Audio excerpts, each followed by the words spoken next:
Hello everyone, this is अनुराग बघेल और आपका एक बार फिर से स्वागत है मेरे इस यूट्यूब चैनल में, जहां आज हम बात करने वाले हैं बायोडाइवर्सिटी एंड कंजर्वेशन। पहुंच जाते हैं अपनी बायो पे। पिछली क्लास में हम पैटर्न ऑफ बायोडाइवर्सिटी देख रहे थे। हमने देखा था बायोडाइवर्सिटी वर्ल्ड वाइड कैसा इसका डिस्ट्रीब्यूशन है। हमने ये देखा था ट्रॉपिकल रीजन पे बायोडाइवर्सिटी ज्यादा होती है, टेम्परेट रीजन पे बायोडाइवर्सिटी कम होती है, ट्रॉपिकल पे बायोडाइवर्सिटी ज्यादा होती है तो क्यों होती है। फिर हमने बताया था पोल और इक्वेटर से पोल की तरफ जाते हैं, चाहे नॉर्थ पोल हो चाहे साउथ पोल हो, तो बायोडाइवर्सिटी क्या होती जाती है, कम होती जाती है। आज हम बात करने वाले हैं, एक बहुत ही इंटरेस्टिंग टॉपिक आता है species area relationship. Pattern of biodiversity में ही एक स्पेशल टॉपिक है, पैटर्न ऑफ बायोडाइवर्सिटी में ही एक स्पेशल टॉपिक है स्पीशीज एरिया रिलेशनशिप। चलिए, स्पीशीज एरिया रिलेशनशिप ये हमें बताता है कि किसी पर्टिकुलर एरिया या एक्सप्लोर्ड एरिया में स्पीशीज की रिचनेस क्या होगी, स्पीशीज रिचनेस कितनी होगी। चलिए, सबसे पहले एक जर्मन साइंटिस्ट थे, German naturalist and geographer Alexander von Humboldt. कौन थे? German naturalist and geographer Alexander von Humboldt. इस पे नीट में क्वेश्चन आ सकते हैं, जिन्होंने किसके बारे में बताया था, स्पीशीज एरिया रिलेशनशिप के बारे में बताया था। जैसे कि मैंने आपको बताया था अमेजन रेन फॉरेस्ट कहाँ है, साउथ अमेरिकन जंगल्स में है, या अमेजन रेन फॉरेस्ट कहाँ है, अपने साउथ अमेरिका में है, साउथ अमेरिकन जंगल्स में। इन्होंने भी कहाँ अपना रिसर्च का एरिया लिया, इनका रिसर्च एरिया भी साउथ अमेरिका ही था, या साउथ अमेरिकन जंगल्स लिए इन्होंने भी। चलिए, और उन्होंने एक चीज ऑब्जर्व करी, एज ये वेरी इंपॉर्टेंट स्टेटमेंट है, as we increase the explored area, कि हम, चलिए भाई, एक एरिया है, पहले छोटा एरिया ले लिया और जैसे जैसे एरिया बढ़ाते जाएंगे तो as we increase the explored area the biodiversity also increases, लेकिन up to a certain limit.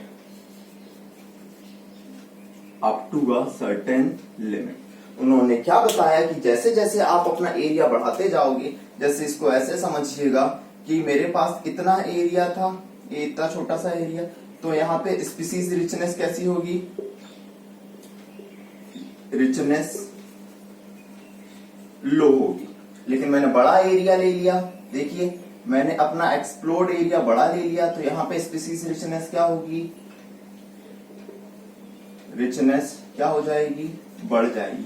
इसका मतलब क्या है, हम एक्सप्लोर्ड एरिया बढ़ाते जाएंगे, स्पीशीज रिचनेस या बायोडाइवर्सिटी क्या होती जाएगी, बढ़ती जाएगी। इसको मैं ऐसे भी लिख सकता हूं, as we increase the explored area the species richness increases up to a certain limit. और इसके लिए उन्होंने एक इक्वेशन दी, ध्यान दीजिएगा, इसके लिए उन्होंने एक इक्वेशन दी, लेकिन इसे बहुत दिमाग में भर लीजिए कि एरिया बड़ा है, स्पीशीज रिचनेस बढ़ती गई, कम एरिया है, बायोडाइवर्सिटी या स्पीशीज रिचनेस कम होगी, ज्यादा एरिया है, बायोडाइवर्सिटी या स्पीशीज रिचनेस ज्यादा होगी। आप इसे किसी भी taxonomic group, in any taxonomic group, चाहे आप प्लांट ले लो, चाहे आप बर्ड ले लो, चाहे आप लेपर्ड ले लो, या लेपर्ड नहीं, थोड़ा प्लांट हो गया, बर्ड हो गया, चाहे आप एनिमल ले लो, आप रेप्टाइल्स ले लो, किसी भी टैक्सोनॉमिक ग्रुप की बात करते हैं अपन, तो भाई एरिया बढ़ेगा तो स्पीशीज रिचनेस बढ़ती जाएगी। चलिए, इसके लिए उन्होंने एक इक्वेशन दी, ध्यान दीजिएगा, हम जनरली बायो वाले हैं, रिलेशन था उनका s is equal to C A की पावर जेड, ये आएगा ही आएगा। s is equal to C A की power Z, where s is equal to species richness, c is equal to intercept है, चलिए हम देखेंगे। a क्या है, एरिया है, और z क्या है, स्लोप ऑफ लाइन या कोएफिशिएंट, स्लोप ऑफ लाइन, या इसे हम बोलते हैं बेटा क्या, अपना रिग्रेशन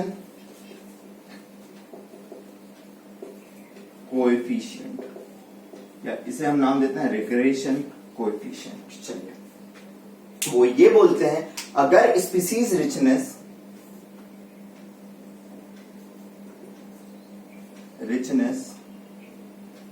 और एरिया के बीच का अगर हम ग्राफ प्लॉट करें, एरिया के बीच का ग्राफ प्लॉट करें, तो वो हमें मिलता है रेक्टेंगुलर हाइपरबोला। क्या मिलता है, ये क्या दिखा रहा है, s is equal to C A की पावर जेड, ये क्या दिखा रहा है हमें, रेक्टेंगुलर हाइपरबोला। लिख दो, इस पे बेस्ड क्वेश्चन आएगा ही आएगा कि स्पीसीज रिचनेस और रेक्टेंगुलर और एरिया के बीच का आपने ग्राफ बनाया तो हमें कैसा मिलेगा, रेक्टेंगुलर हाइपरबोला। चलिए, लेकिन अगर मैं इस इक्वेशन को लॉग स्केल पे रिप्रेजेंट करने की कोशिश करूं, ये तो नॉर्मल स्केल पे मैंने दिखाया, अगर मैं इसे लॉग स्केल पे रिप्रेजेंट करने की कोशिश करूं तो ध्यान दीजिएगा क्या होगा।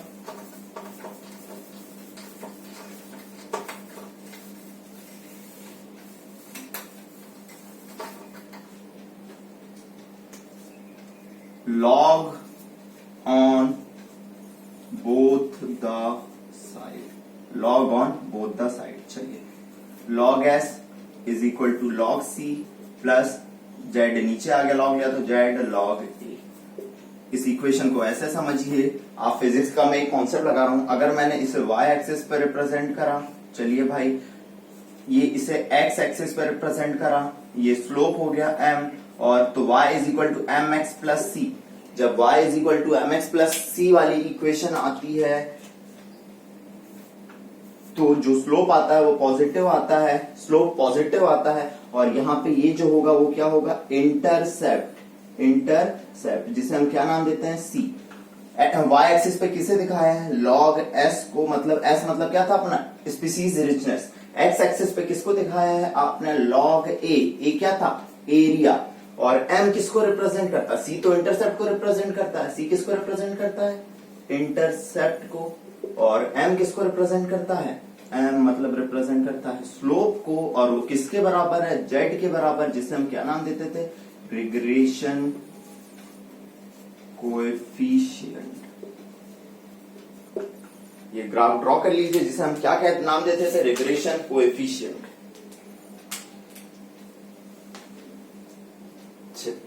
ये थोड़ा मैथमेटिकल कॉन्सेप्ट है, y is equal to M X plus C जब आता है तो इंटरसेप्ट c हो जाता है, पॉजिटिव इंटरसेप्ट, ठीक है अपना।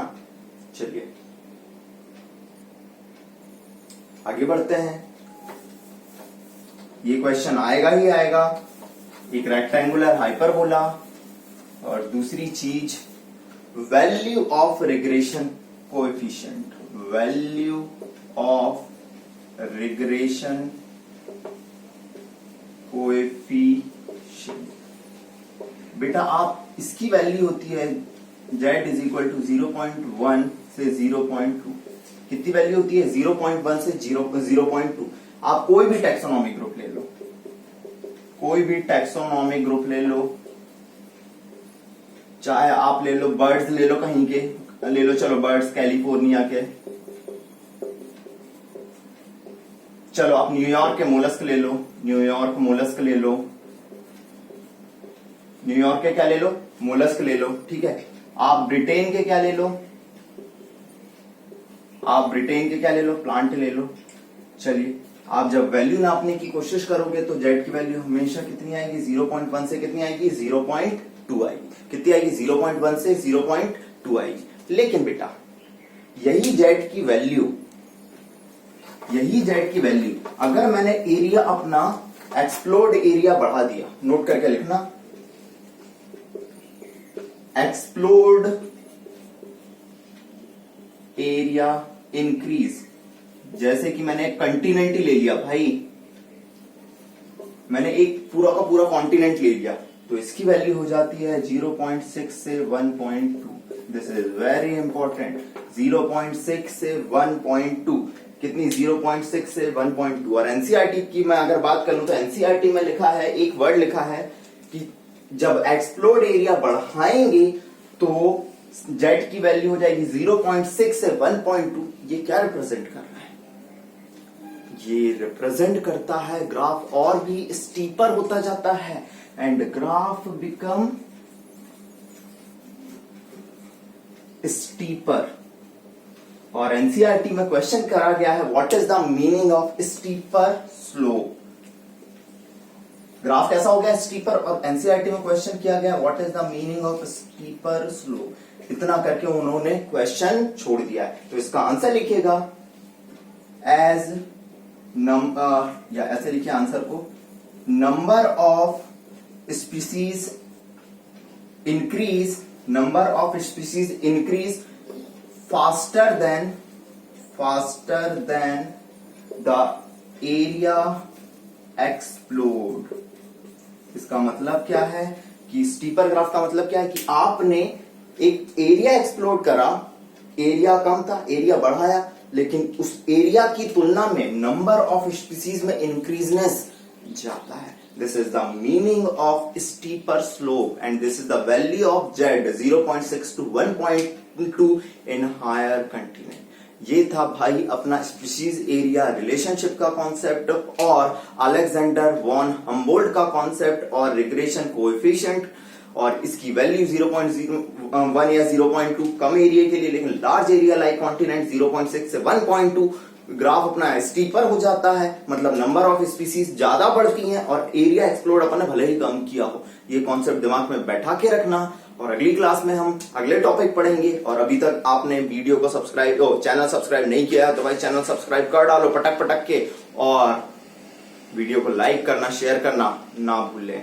और आप हमारा ऑफिशियल ऐप गूगल ऐप से भी गूगल प्ले स्टोर से डाउनलोड कर सकते हैं। चलिए आज के लिए धन्यवाद।